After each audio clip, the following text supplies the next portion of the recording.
fenômeno não local, chamado fenômeno de instantaneidade.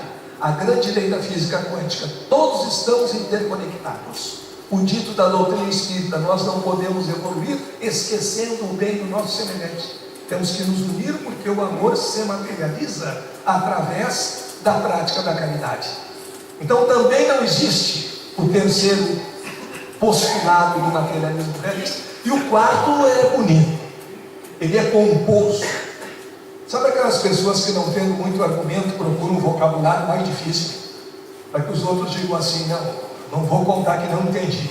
Eu não entendi nada, mas deve ter sido muito bonito. Eu já escutei uma vez uma pessoa que foi a uma palestra, e depois eu perguntei: como é que foi a palestra? Não era minha, foi assistir uma palestra. Eu perguntei: como é que foi a palestra? Maravilha, ri, fui às lágrimas, uma coisa divina. E o que foi dito na palestra? Isso eu não entendi muito bem, mas que foi bom, foi bom. Isso era a técnica da comunicação antiga. O comunicador, apostando na ignorância dos demais, usava um vocabulário que ninguém entendia.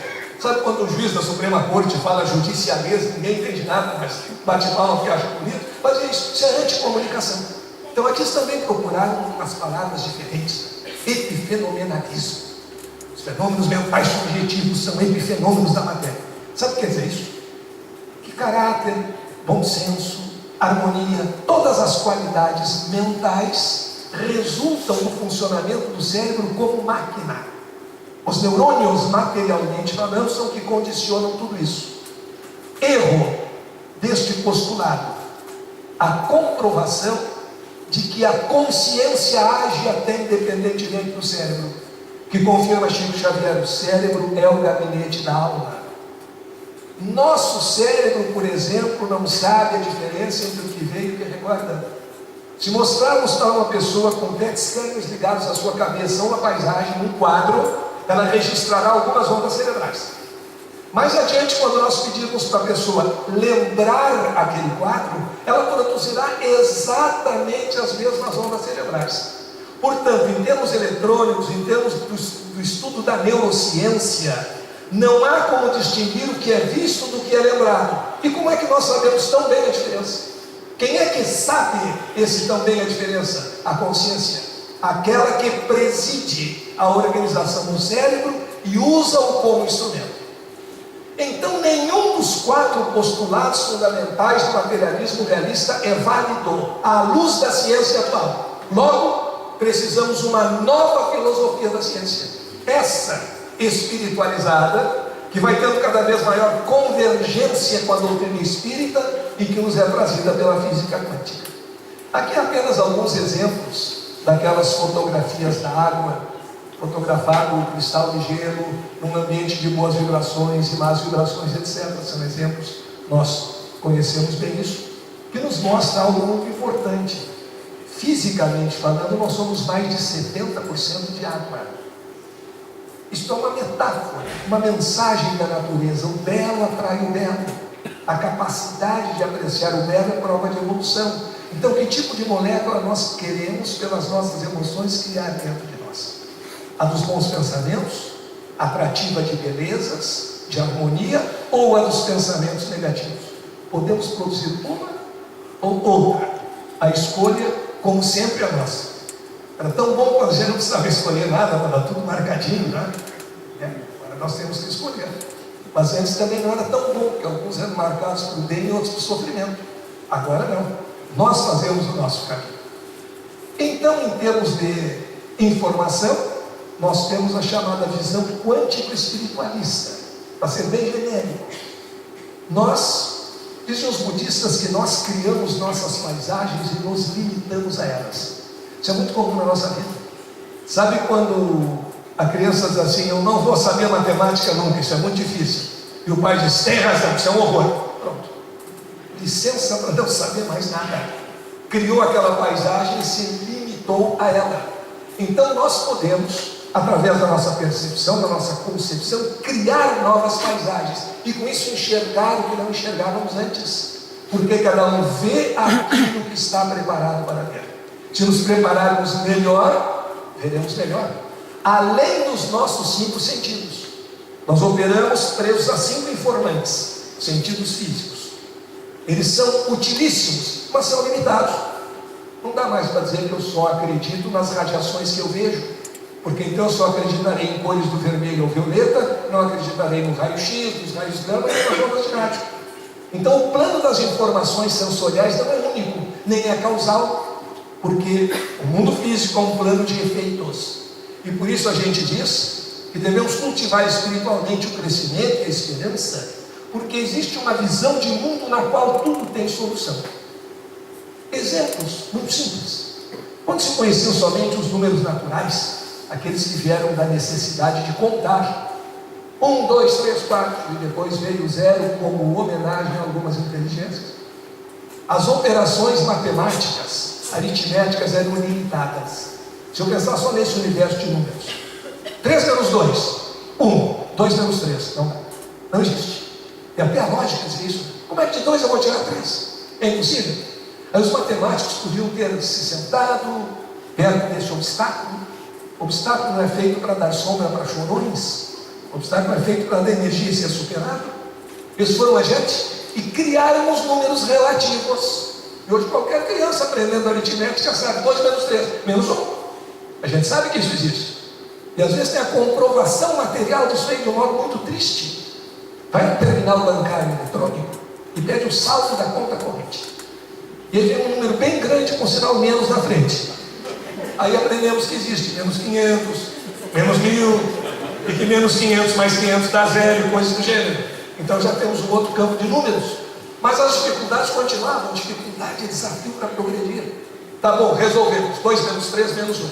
E 2 dividido por 3. Tá bom, está. Como é que eu vou dividir 2 por 3? É absolutamente impossível. Isso em inventário leva 5 gerações discutindo na justiça, mas chega a algum resultado final. Aí alguém pode ter dito, olha, 2 dividido por 3 não dá, só se pegar um pedaço do número, se quebrar o número. Exatamente, vamos quebrar, vamos fracionar. E aí veio a ideia das frações. E hoje 2 dividido por 3 é 2 terços. Se sabe perfeitamente. E assim, quando surgem dificuldades, soluções. Não se disse durante muito tempo que era impossível o barco mais pesado que o ar. O Santos Dumont mostrou que pode. Não dá para superar a velocidade do som do Concorde, não passageiro. Superou e há muito tempo. Hoje já é o velho Concorde, em pleno desuso.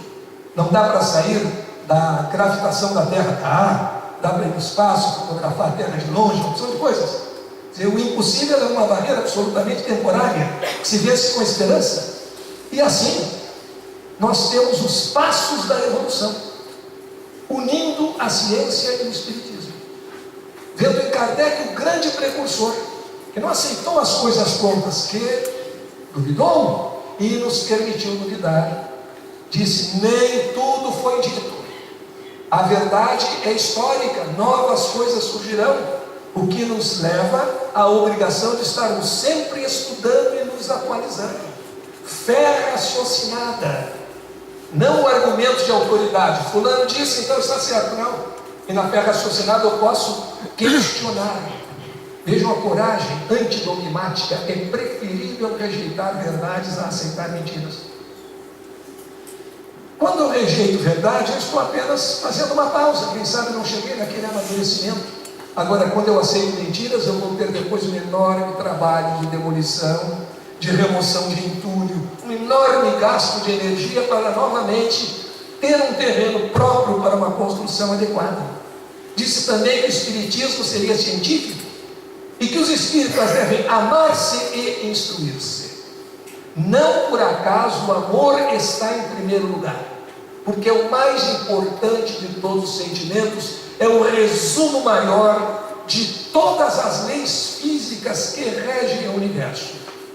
Em tudo que há crescimento, desde a atração entre um corpo carregado negativamente e um corpo carregado positivamente, eles se atraem, ao se juntarem, diminuem os seus graus de desequilíbrio.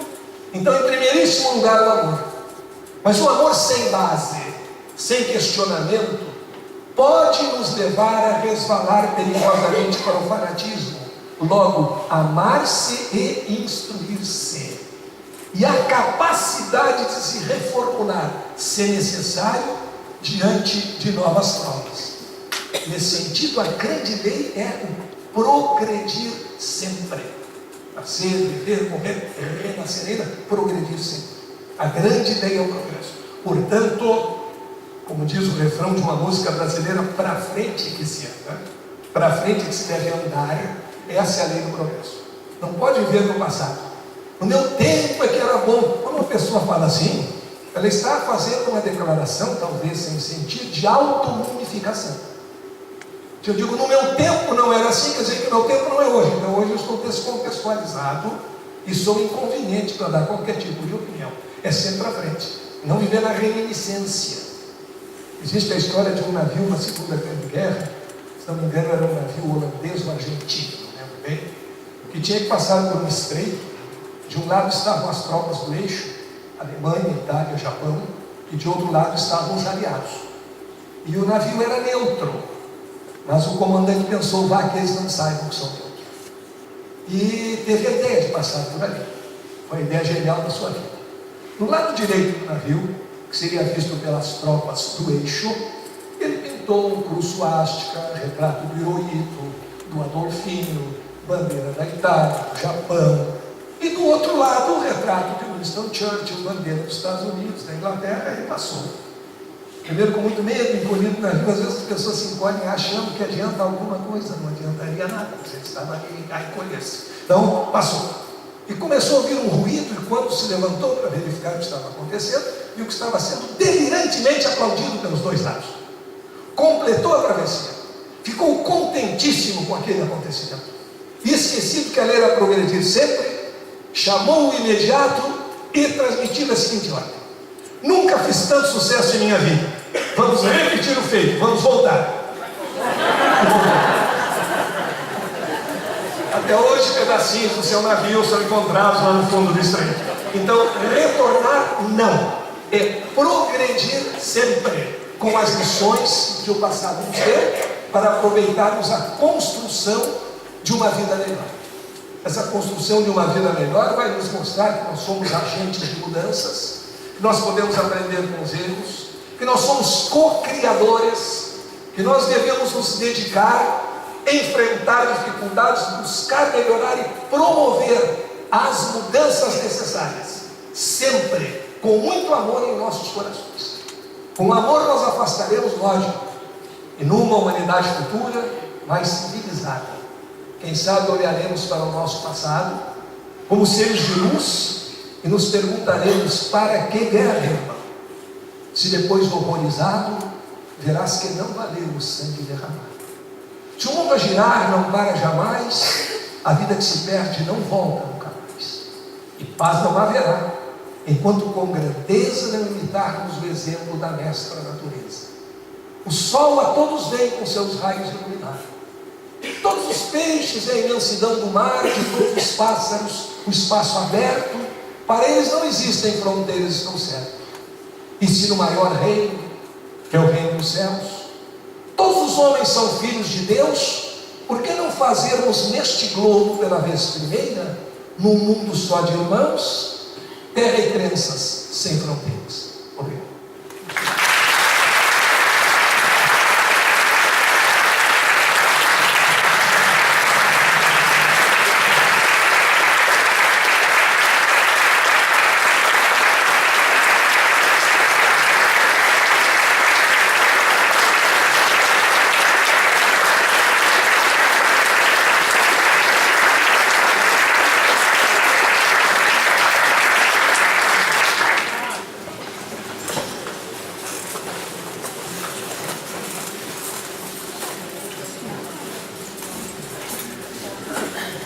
Grande lição.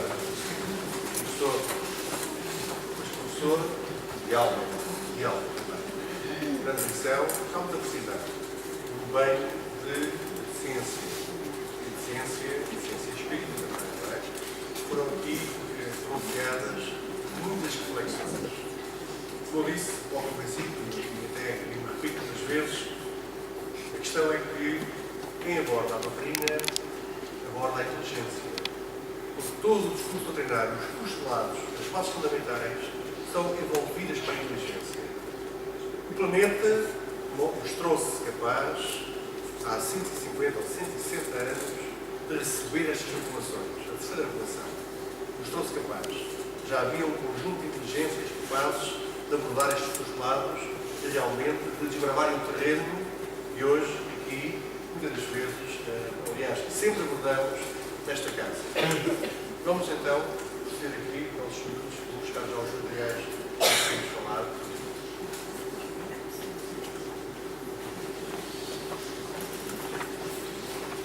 Nós não temos produção biónica, não é?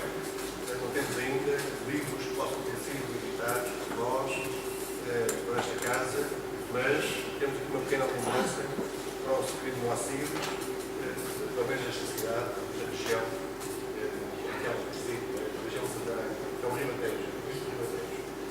Esses nossos miúdos não perdem o Ribatejo, não é? Os livros.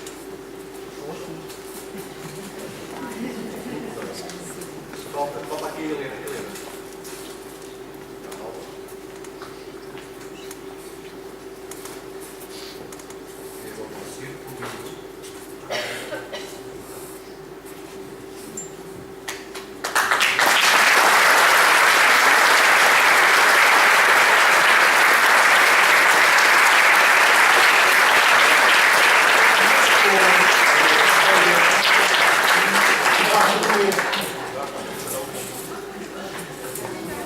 Estou apenas, digamos assim, uma pequena lembrança aqui da vinda deles chegar. Nós agradecemos, isto é que enriquece esta casa. O Sr. Moacir tem aqui algumas publicações, não é da plenária, mas é sobre aqui a nossa região. Tem aqui algumas publicações do autor, então realmente vai fazer a apresentação delas, vai se referir a elas, tem falado desta organização. Já ao longo dessa peregrinação, comecei a fazer palestras espíritas com 14 anos. Isso faz mais ou menos uns 20 anos, então, para calcular facilmente. Então, há que ser matemática.